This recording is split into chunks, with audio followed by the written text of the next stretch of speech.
Au cœur de la baie, là où le ciel et la mer se confondent dans une même ligne grise, se dresse une silhouette que tout le monde reconnaît, mais que très peu connaissent vraiment. Le Mont Saint-Michel.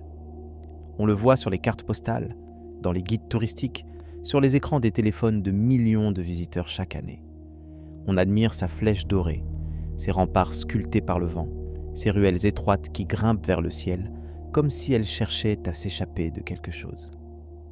Et pourtant, derrière cette beauté presque irréelle, il existe une histoire bien plus complexe, bien plus lourde, bien plus troublante que ce que l'on nous raconte d'habitude. Car cette merveille architecturale, ce joyau du patrimoine mondial, n'a pas toujours été un lieu de prière, ni un monument à contempler. Pendant des siècles, le Mont Saint-Michel a été autre chose. Quelque chose que l'on préfère oublier. Une prison. Une prison entourée par la mer, battue par les vents, isolée du monde par des marées parmi les plus puissantes d'Europe. Un lieu où des hommes ont été enfermés, parfois pendant des décennies, dans des conditions que l'on peine à imaginer aujourd'hui. Un lieu où les murs suintaient l'humidité, où le froid pénétrait jusqu'aux os, où le bruit de l'océan couvrait les voix de ceux qui appelaient à l'aide. Et c'est là que commence la question. Comment un lieu dédié à la spiritualité a-t-il pu devenir l'un des cachots les plus redoutés de France? Qui étaient ces prisonniers dont les noms ont été effacés par le temps? Et qu'est-il advenu d'eux entre ces murs de granit?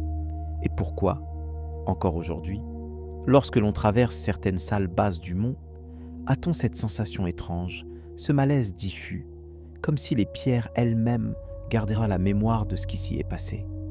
Dans les prochaines minutes, nous allons parcourir l'histoire documentée de ce rocher extraordinaire, depuis ses origines les plus anciennes jusqu'à son présent touristique.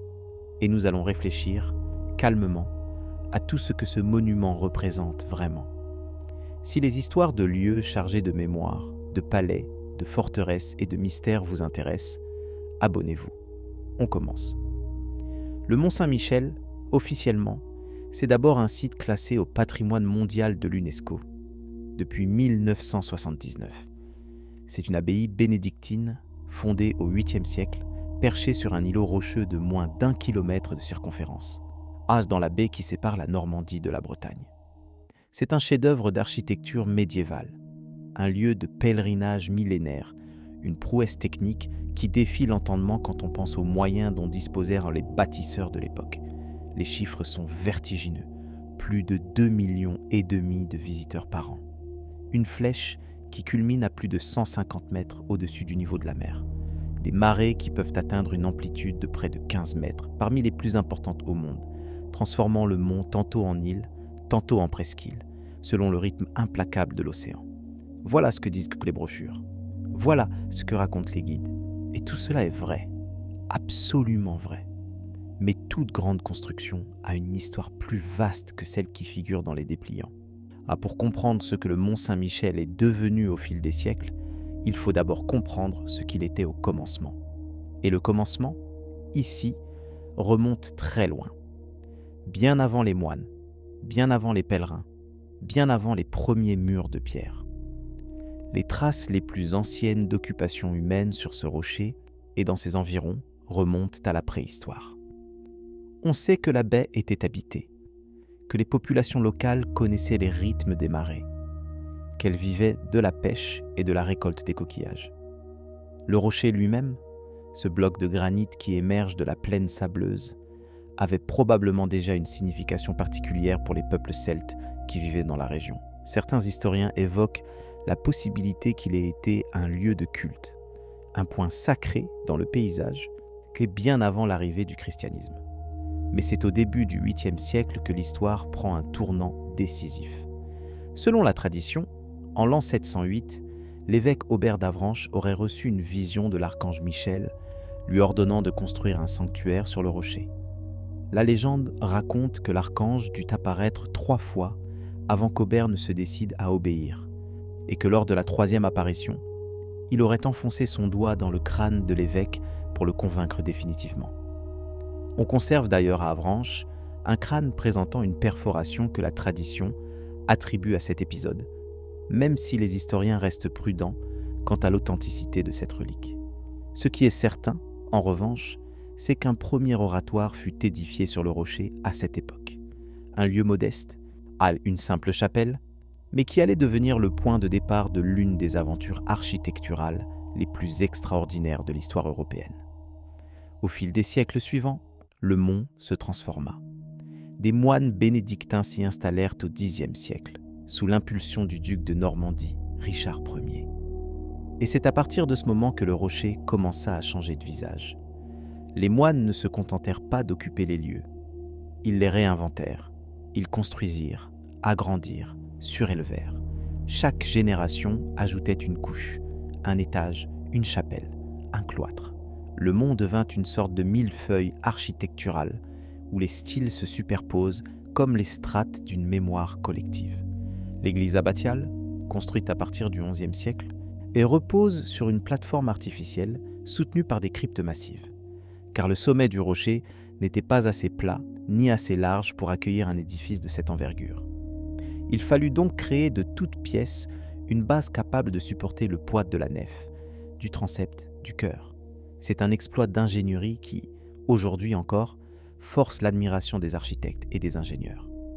Mais c'est au XIIIe siècle que le mont atteignit son apogée architectural avec la construction de ce que l'on appelle la merveille. Ce nom n'est pas usurpé. La merveille, c'est un ensemble de bâtiments gothiques construits sur le flanc nord du rocher en seulement quelques décennies après qu'un incendie dévastateur eut détruit une partie des constructions précédentes. 3 étages, 6 salles immenses, qu'un cloître suspendu entre ciel et mer, des colonnes d'une finesse remarquable, des jardins intérieurs baignés de lumière. On reste bouche bée devant tant de beauté. Et c'est précisément là que commence le problème, car pour construire tout cela, il a fallu des bras, des centaines de bras, des milliers peut-être. Il a fallu transporter des blocs de granit depuis les îles Chausey, situées à une quarantaine de kilomètres au large, par bateau, à travers une mer capricieuse et dangereuse. Il a fallu hisser ces pierres le long des pentes du rocher, les tailler, les ajuster, les sceller. Et tout cela dans des conditions que l'on peut difficilement qualifier de confortables. À cette époque, les grandes constructions reposaient sur un système de corvées et de main-d'œuvre que l'on qualifierait aujourd'hui de précaire, voire d'inhumain. Les ouvriers travaillaient du lever au coucher du soleil, exposés aux intempéries, aux chutes, aux accidents. Les chroniques médiévales, quand elles daignent mentionner ces travailleurs anonymes, parlent parfois de morts sur les chantiers, d'effondrements, de noyades lors du transport des matériaux. Il serait injuste de juger ces pratiques avec nos critères actuels. C'était le fonctionnement normal de la société médiévale. Un système où la grandeur des édifices reflétait la puissance de ceux qui les commanditaient et où la souffrance de ceux qui les bâtissaient était considérée comme un détail négligeable. Mais il est tout aussi important de ne pas l'oublier. Car chaque pierre du mont Saint-Michel a été portée par quelqu'un. Chaque colonne a été sculptée par des mains que l'histoire n'a pas jugé utile de nommer. Et puis, il y avait les pèlerins.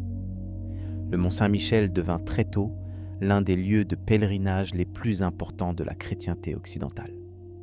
Dès le XIe siècle, des milliers de fidèles affluaient chaque année, bravant les dangers de la baie pour atteindre le sanctuaire de l'Archange. La traversée de la Grève était en elle-même une épreuve.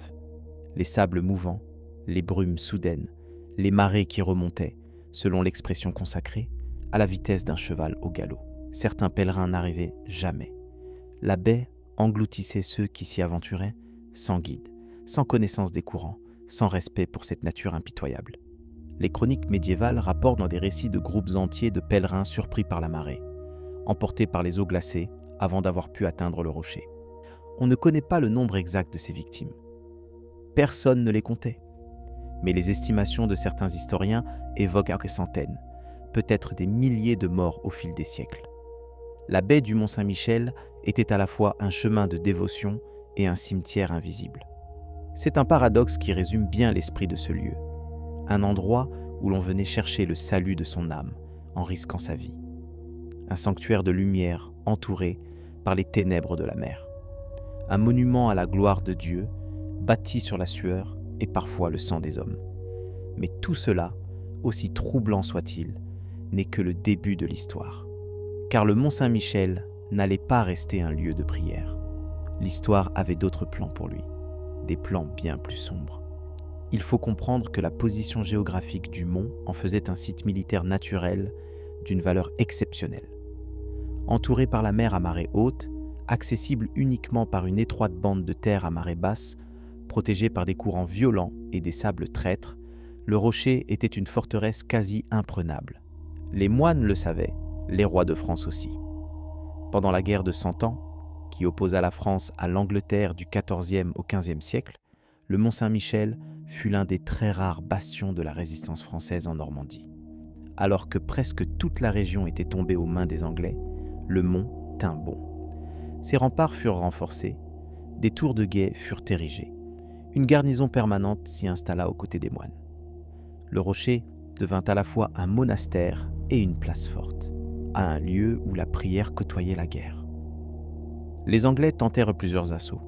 Le plus célèbre eut lieu en 1423, lorsqu'une flotte anglaise attaqua le mont par la mer. La tentative échoua. Les défenseurs repoussèrent l'assaut et capturèrent même des bombardes anglaises, que l'on peut encore voir aujourd'hui à l'entrée du village. Le mont ne tomba jamais. Il resta français, envers et contre tout, devenant un symbole de résistance nationale bien avant que Jeanne d'Arc ne prenne les armes. Mais cette militarisation eut un prix. Le mont perdit progressivement sa vocation première. Les moines, de moins en moins nombreux, virent leur espace de vie se réduire au profit des installations militaires. Les salles de prière devinrent des dépôts d'armes. Les cellules monastiques furent transformées en logements pour les soldats. L'esprit du lieu changea. Insensiblement, le sanctuaire se muait en forteresse. Et la forteresse, un jour, allait devenir autre chose encore, une prison. C'est là que l'histoire du Mont Saint-Michel prend une tournure que les brochures touristiques préfèrent généralement passer sous silence, ou du moins qu'elles évoquent en quelques lignes, comme une parenthèse regrettable dans une histoire autrement glorieuse. Mais cette parenthèse dura plus de 400 ans. Les premiers prisonniers arrivèrent au Mont Saint-Michel bien avant que le lieu ne soit officiellement désigné comme prison. Dès le XVe siècle, on trouve dans les archives des mentions d'hommes enfermés dans les souterrains de l'abbaye, des prisonniers politiques pour la plupart, et des opposants gênants que le pouvoir royal souhaitait faire disparaître sans nécessairement les exécuter. Le mont offrait pour cela un avantage considérable, son isolement. Un homme enfermé sur ce rocher, entouré par la mer et les sables mouvants, n'avait pratiquement aucune chance de s'évader. C'était une prison naturelle, et les autorités ne tardèrent pas à exploiter cette caractéristique. Mais c'est à partir du XVIIe siècle que l'usage carcéral du mont se systématisa véritablement. Louis le XIVe, le roi Soleil, celui-là même qui fit construire Versailles dans toute sa splendeur, utilisa le Mont Saint-Michel comme lieu de détention pour les prisonniers politiques et religieux. Les lettres de cachet, ces ordres royaux permettant d'emprisonner quelqu'un sans procès et sans durée déterminée, et envoyèrent au mont des dizaines d'hommes dont le seul crime était parfois d'avoir déplu au roi, à un ministre ou à un noble influent. Il était probable que certains de ces prisonniers ne savaient même pas pourquoi ils se trouvaient là. Le système des lettres de cachet ne nécessitait pas de motif officiel. Un mot du roi suffisait, et l'homme disparaissait, parfois pour des années, parfois pour toujours.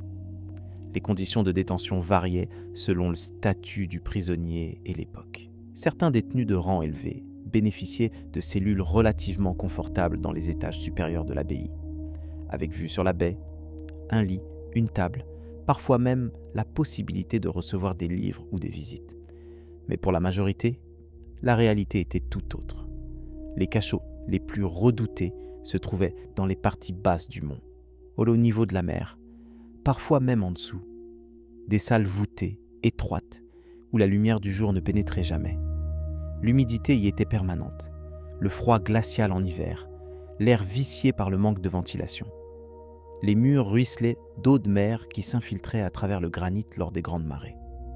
Certains témoignages, qu'il convient de prendre avec prudence car ils furent parfois rédigés dans un but polémique, décrivent des prisonniers enchaînés dans des cellules si basses qu'ils ne pouvaient pas se tenir debout, contraints de vivre accroupis ou allongés pendant des mois, voire des années.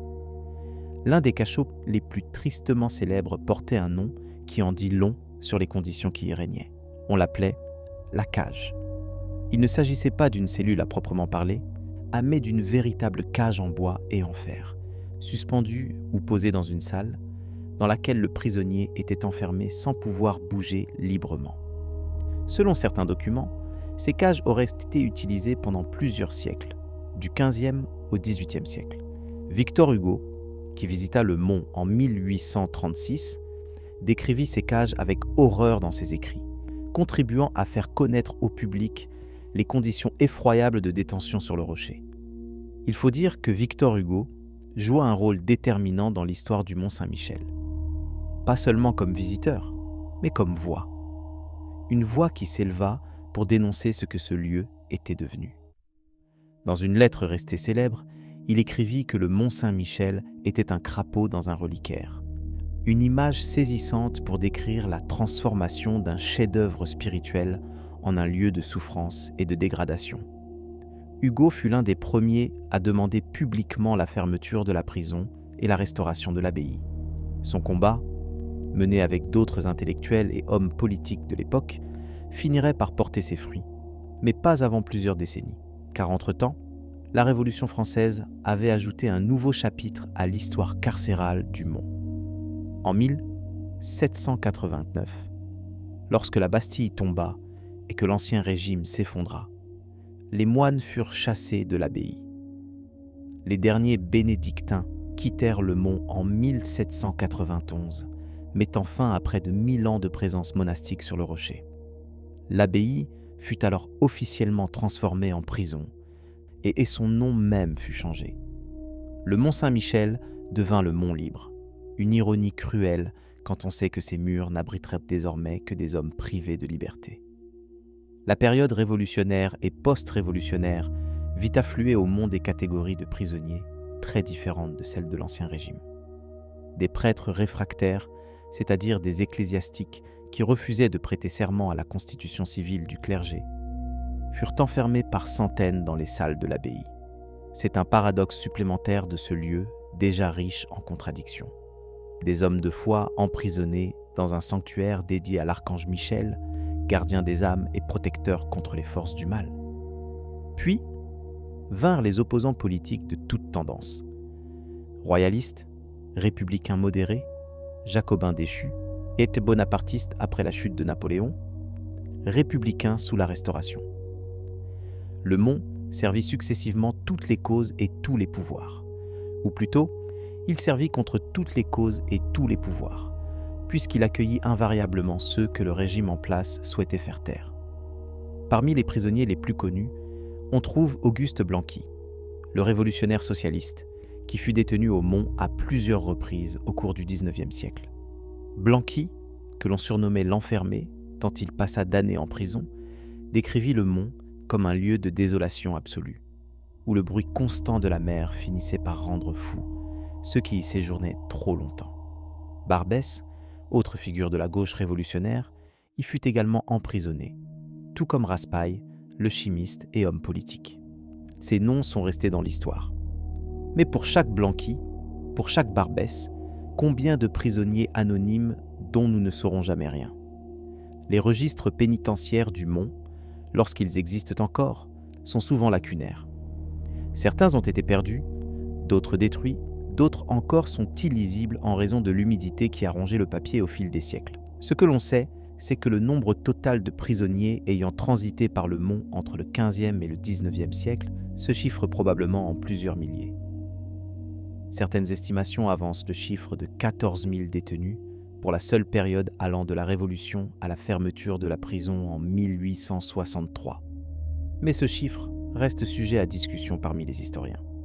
Ce qui est moins sujet à discussion, en revanche, c'est l'état dans lequel la prison laissa l'abbaye. Lorsque la décision fut enfin prise de fermer le pénitencier en 1863, le monument était dans un état de délabrement avancé. Des siècles d'occupation carcérale avaient ravagé les bâtiments. Les salles médiévales avaient été cloisonnées, modifiées, défigurées pour servir de cellules ou de dortoirs. Les sculptures avaient été martelées ou brisées. Les vitraux avaient disparu. Le cloître de la Merveille, ce joyau de l'art gothique, avait été transformé en promenoir pour les détenus. Les jardins étaient à l'abandon. La toiture fuyait de toutes parts. Il est tentant de s'indigner, et beaucoup l'ont fait à l'époque. Mais il convient de replacer les choses dans leur contexte. La notion moderne de patrimoine ? Quelle idée qu'un bâtiment ancien mérite d'être préservé pour sa valeur historique et artistique est une invention relativement récente. Pendant longtemps, les édifices religieux désaffectés étaient simplement réutilisés pour d'autres fonctions, sans considération particulière pour leur valeur architecturale. Le Mont-Saint-Michel ne fut pas le seul monastère transformé en prison après la Révolution. Fontevraud, Clairvaux et bien d'autres connurent le même sort.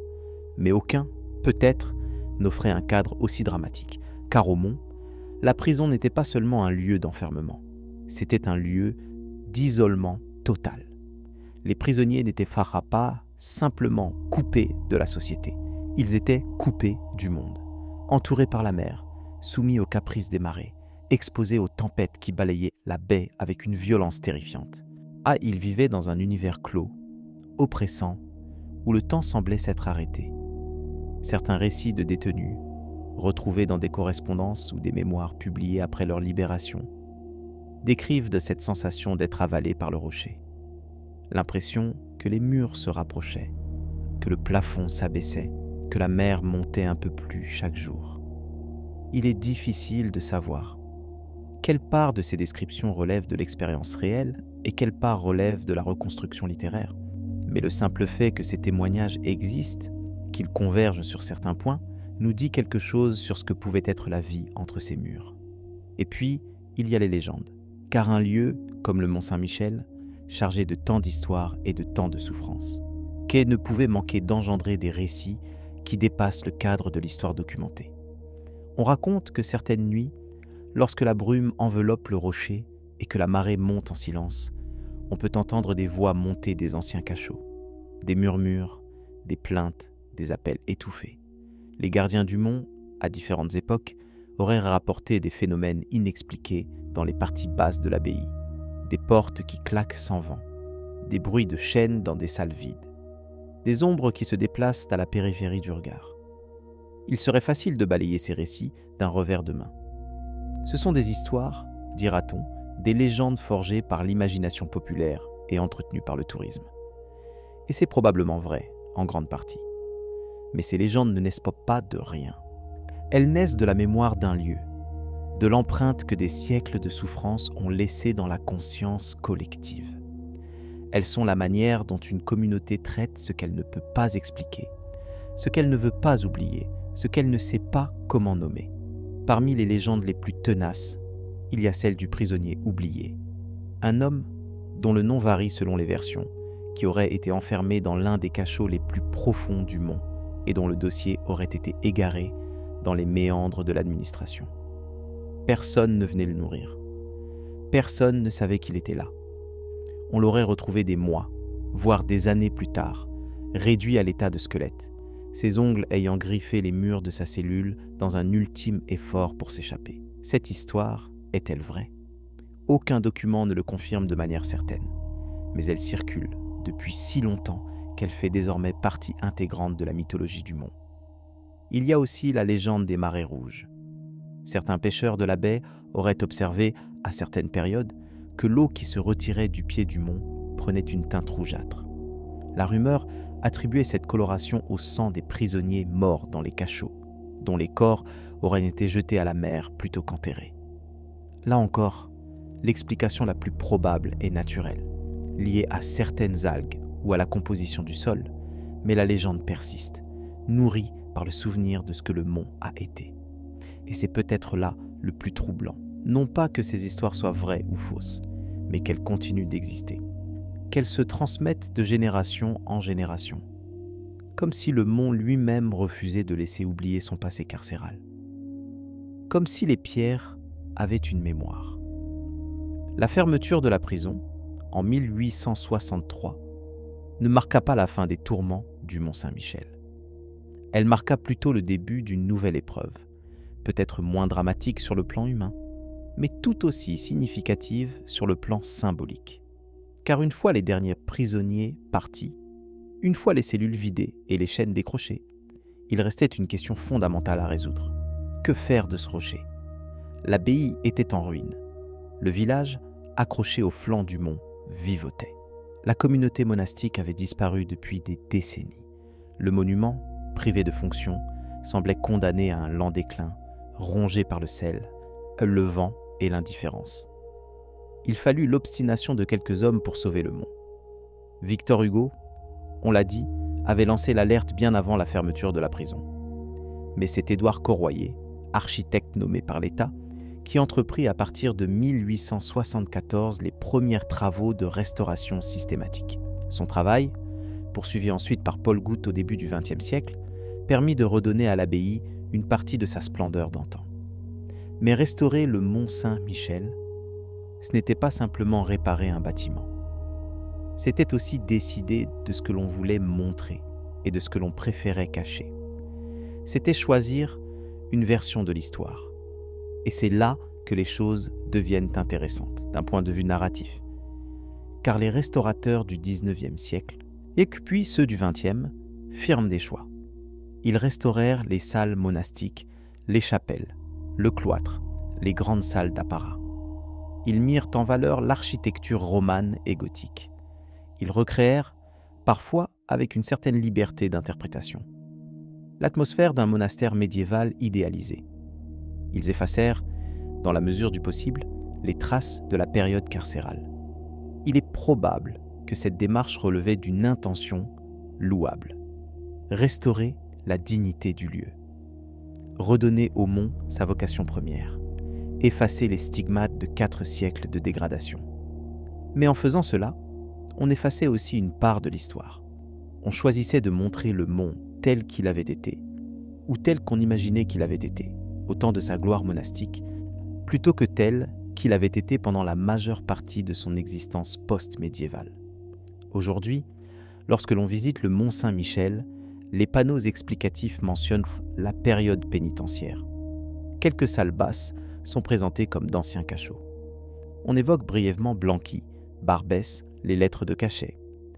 Mais l'essentiel du parcours de visite est consacré à l'architecture religieuse, à la merveille, au cloître, à l'église abbatiale. La prison est une note de bas de page dans un récit dominé par la splendeur. Et peut-être est-ce normal, peut-être est-ce même souhaitable. Après tout, le mont est avant tout un chef-d'œuvre architectural, et c'est à ce titre qu'il mérite d'être protégé et admiré. Mais il est tout de même légitime de se demander ce que nous perdons lorsque nous visitons un lieu en n'en voyant qu'une partie de l'histoire.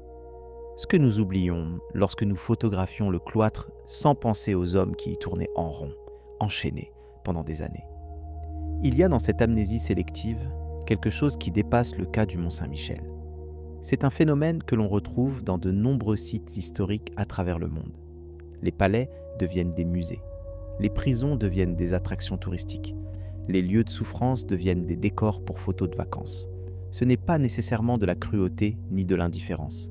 C'est simplement la manière dont le temps fonctionne. Il arrondit les angles, il estompe les détails, il transforme la douleur en pittoresque. Mais les pierres, elles, n'oublient pas. Lorsque l'on descend dans les parties basses de l'abbaye, loin des salles restaurées et des éclairages soignés, on entre dans un autre monde. L'air change, la température baisse, l'humidité se fait sentir immédiatement, cette humidité caractéristique des constructions situées au niveau de la mer. Une humidité qui pénètre les vêtements, qui colle à la peau, qui semble entrer dans les poumons. Les murs sont plus bruts ici, moins travaillés, moins décorés. On distingue parfois des graffitis gravés dans la pierre, des inscriptions laissées par des prisonniers dont c'était peut-être la seule manière de laisser une trace de leur passage. Des noms, des dates, des croix, des phrases inachevées. Ces graffitis sont parmi les documents les plus émouvants que le mont ait à offrir. Plus émouvants, peut-être, genre que les sculptures du cloître ou les vitraux de l'église, car ils sont la voix directe de ceux qui ont souffert ici. Des voix sans visage, sans biographie, sans postérité. Des voix qui n'ont pas été conservées par les historiens, mais par la pierre elle-même. Certains historiens et archéologues ont entrepris de recenser et d'étudier ces inscriptions. Le travail est lent, méticuleux, souvent frustrant, car beaucoup de graffitis sont devenus illisibles avec le temps. Mais chaque inscription déchiffrée est une fenêtre qui s'ouvre sur une vie oubliée. Un prisonnier qui comptait les jours, un autre qui priait, un troisième qui maudissait ses geôliers. Chacun à sa manière témoigne de ce que fut la réalité de l'enfermement au Mont. Et au-delà des murs, il y a la baie. La baie du Mont Saint-Michel est un univers en soi. Un paysage d'une beauté hypnotique, changeant d'heure en heure, de saison en saison. À marée basse, elle se transforme en une immense étendue de sable et de vases, parcourue par des chenaux sinueux où l'eau de mer se mêle à l'eau des rivières. À marée haute, elle devient une mer intérieure qui entoure le mont et lui redonne son statut d'île. Mais cette beauté cache des dangers bien réels. Les sables mouvants de la baie sont célèbres dans le monde entier. Ce ne sont pas des sables qui vous avalent d'un coup, comme dans les films. C'est plus insidieux que cela. Vous marchez, le sol semble ferme, et puis soudain, votre pied s'enfonce. Vous essayez de le retirer, mais la pression du sable vous retient. L'autre pied s'enfonce à son tour. Et la marée monte, lentement mais inexorablement. C'est ce qui rend la chose terrifiante. Non pas la vitesse de l'enlisement, mais la lenteur. Vous avez le temps de comprendre ce qui vous arrive. Vous avez le temps d'avoir peur. Au fil des siècles, la baie a englouti un nombre inconnu de personnes. Des pèlerins, on l'a dit, mais aussi des paysans, des pêcheurs, des voyageurs imprudents. Et selon certaines sources, des prisonniers évadés. Car les rares tentatives d'évasion du mont se heurtaient à un obstacle que même la plus grande détermination ne pouvait surmonter, la baie elle-même. Même si un prisonnier parvenait à s'échapper du rocher, il lui restait à traverser plusieurs kilomètres de sable traître, dans le noir le plus souvent, en espérant que la marée ne le rattrape pas. Il est probable que certains ont tenté leur chance. Il est tout aussi probable que la plupart n'ont jamais atteint l'autre rive. C'est cette combinaison de facteurs, l'isolement du rocher, les dangereux de la baie, les murs de l'abbaye, qui faisaient du Mont Saint-Michel une prison si particulière. Ce n'étaient pas seulement les hommes qui gardaient les prisonniers, c'était la nature elle-même, l'océan, les sables, les courants, le brouillard. Le monde entier semblait conspirer pour empêcher toute évasion. Et c'est peut-être pour cela que le mont continue de fasciner autant, parce qu'il incarne, mieux que n'importe quel autre lieu en France, cette tension entre la beauté et l'enfermement, entre le sacré et le profane, entre la lumière et l'ombre. Il est tout à la fois, un sanctuaire et une geôle, un chef-d'œuvre et une ruine, un lieu de prière et un lieu de désespoir. Aujourd'hui, nous y venons en touristes. Nous montons les marches usées par des millions de pas, et nous admirons la vue depuis les remparts. Nous achetons des souvenirs dans les boutiques de la Grande Rue. Nous mangeons une omelette chez la mère Poulard, perpétuant une tradition qui remonte au XIXe siècle. Nous prenons des photos au coucher du soleil, quand la lumière dorée enveloppe le mont et le transforme en apparition. Et il n'y a rien de mal à cela. Rien de mal à admirer la beauté. Rien de mal à profiter d'un lieu qui a survécu à tant d'épreuves. Mais peut-être, la prochaine fois que vous franchirez les portes du Mont Saint-Michel, prendrez-vous un moment pour vous arrêter, pour écouter, pour sentir, sous vos pieds, la vibration sourde de tout ce qui s'est passé ici, les prières des moines, le fracas des armes, les cris des prisonniers, le murmure de la mer qui monte et qui descend, inlassablement, depuis des siècles. Cette abbaye n'a été ni un monstre ni une victime. Elle a qu'à été le reflet d'une époque, d'une manière de concevoir le pouvoir, la foi, la justice et le châtiment. Elle a été le théâtre de grandeur et de misère, de splendeur et de cruauté, comme tant d'autres lieux à travers l'histoire. Les maisons survivent aux hommes, les pierres durent plus longtemps que la chair, et c'est peut-être pour cela que des endroits comme le Mont Saint-Michel nous fascinent autant, parce qu'ils nous rappellent, avec une douceur terrible, combien tout le reste est éphémère. Le vent continue de souffler sur la baie, la marée continue de monter et de descendre, et le mont continue de se dresser, impassible, entre ciel et mer, gardien silencieux de toutes les histoires qu'il porte en lui.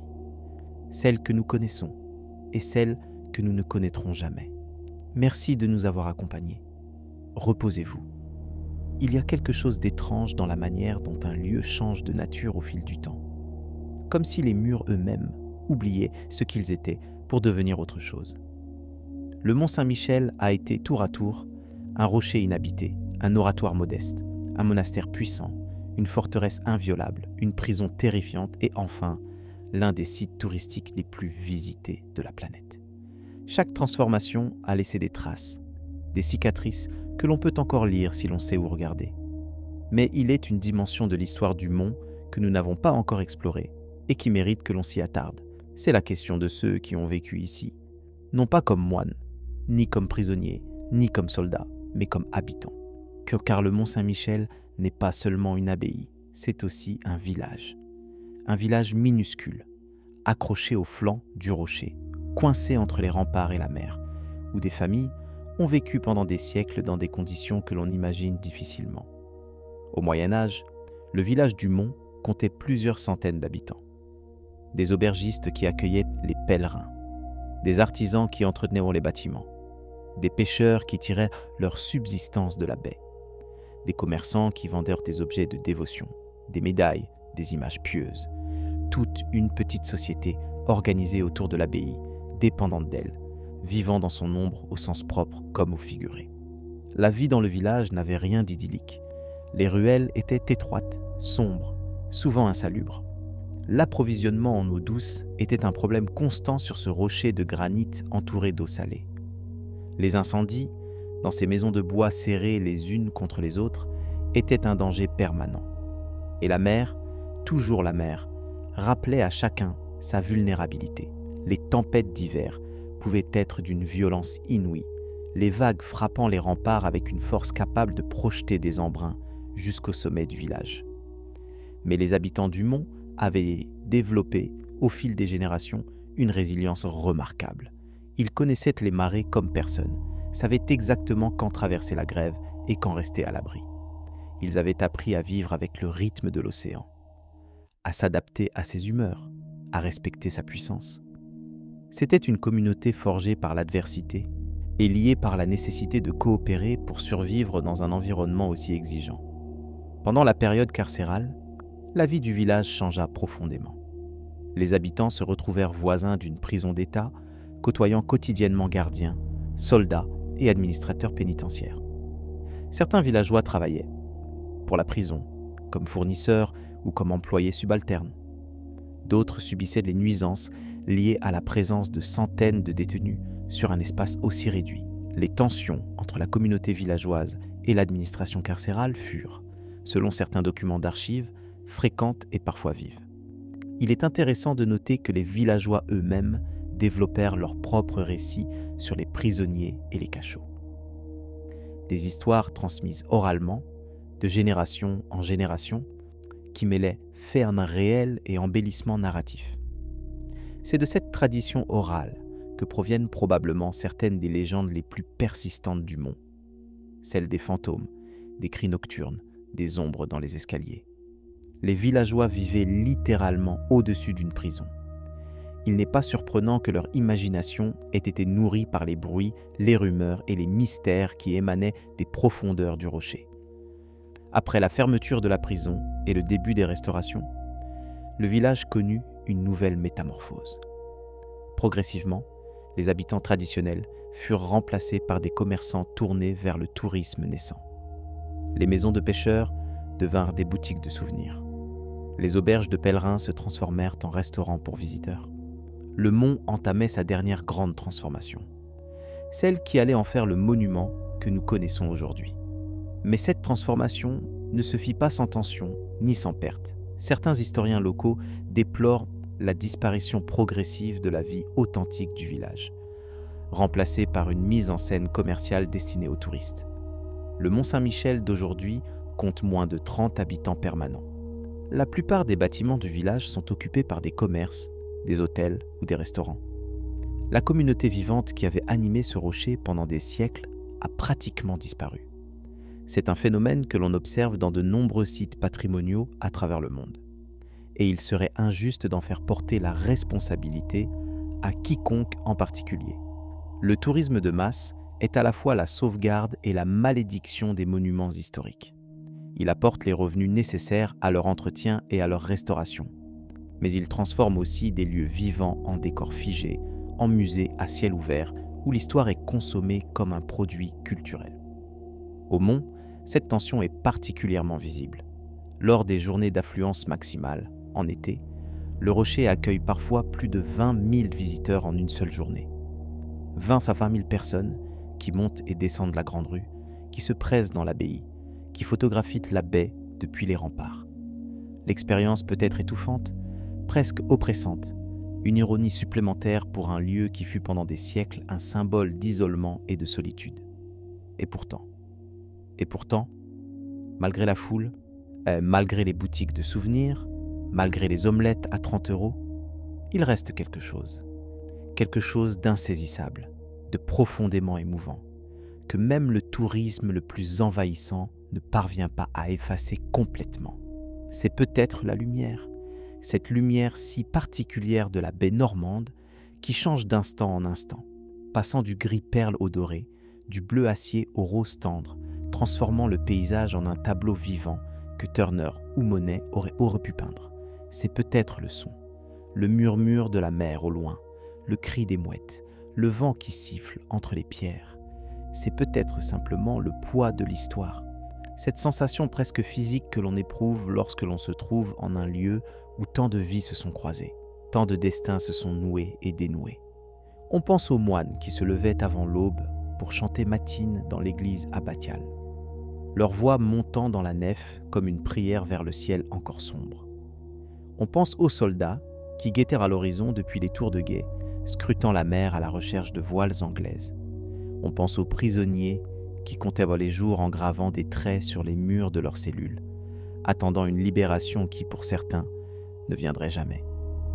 On pense aux pèlerins qui traversaient la baie pieds nus, portant leur foi comme un fardeau et comme une espérance. Toutes ces vies, toutes ces histoires se sont inscrites dans le granit du Mont Saint-Michel. Elles sont là, présentes, invisibles et pourtant palpables, comme un souffle qui traverse les siècles. Il y a une dernière chose que je voudrais évoquer avant de conclure. C'est la question de la mémoire. De ce que nous choisissons de retenir et de ce que nous choisissons d'oublier. Le Mont Saint-Michel est un lieu de mémoire, au sens le plus profond du terme. Mais c'est une mémoire sélective, comme toutes les mémoires. Nous retenons la beauté de la merveille et nous oublions les mains qui l'ont construite. Nous admirons la résistance pendant la guerre de 100 ans et nous oublions les souffrances du siège. Nous évoquons la période monastique avec nostalgie et nous passons rapidement sur les 4 siècles de détention. Nous célébrons la restauration du 19e siècle et nous ne nous demandons pas ce qui a été perdu dans le processus. Ce n'est pas un reproche, c'est une observation. La mémoire humaine fonctionne ainsi, par sélection, par simplification, par embellissement. Nous avons besoin de récits cohérents, de héros et de méchants, de commencement et de fin. La réalité, elle, est toujours plus complexe, plus nuancée, plus ambiguë que les histoires que nous nous racontons. Le Mont Saint-Michel en est certes la preuve vivante. Ce n'est pas un monument simple, ce n'est pas un lieu que l'on peut réduire à une seule interprétation. C'est un palimpseste, un texte écrit et réécrit au fil des siècles, où chaque couche efface partiellement la précédente sans jamais la faire disparaître complètement. Et c'est cela, au fond, qui fait sa grandeur. Non pas sa perfection architecturale, aussi remarquable soit-elle. Non pas son histoire glorieuse, aussi impressionnante soit-elle, mais sa complexité, sa capacité à contenir en lui toutes les contradictions de l'expérience humaine, la foi et le doute, la création et la destruction, la liberté et l'enfermement, la beauté et la souffrance. Quand vous quitterez le mont, si vous avez la chance de le visiter un jour, prenez le temps de vous retourner une dernière fois. Regardez-le depuis la grève ou depuis la digue qui le relie au continent. Regardez-le se découper contre le ciel, avec sa flèche dorée et son archange de bronze qui surveille le monde depuis les hauteurs. Et demandez-vous ce que vous voyez vraiment. Un monument ? Un symbole ? Un décor ? Ou bien un miroir dans lequel se reflète tout ce que nous sommes capables de construire, de détruire, d'endurer et d'oublier. La marée monte, la marée descend, et le mont demeure, immuable, patient, chargé de toutes les histoires qu'il porte et de toutes celles qu'il garde encore secrètes. Certaines pierres parlent à ceux qui savent les écouter. Il suffit parfois de fermer les yeux et de tendre l'oreille. Le vent fera le reste. Merci de nous avoir accompagnés. Reposez-vous bien.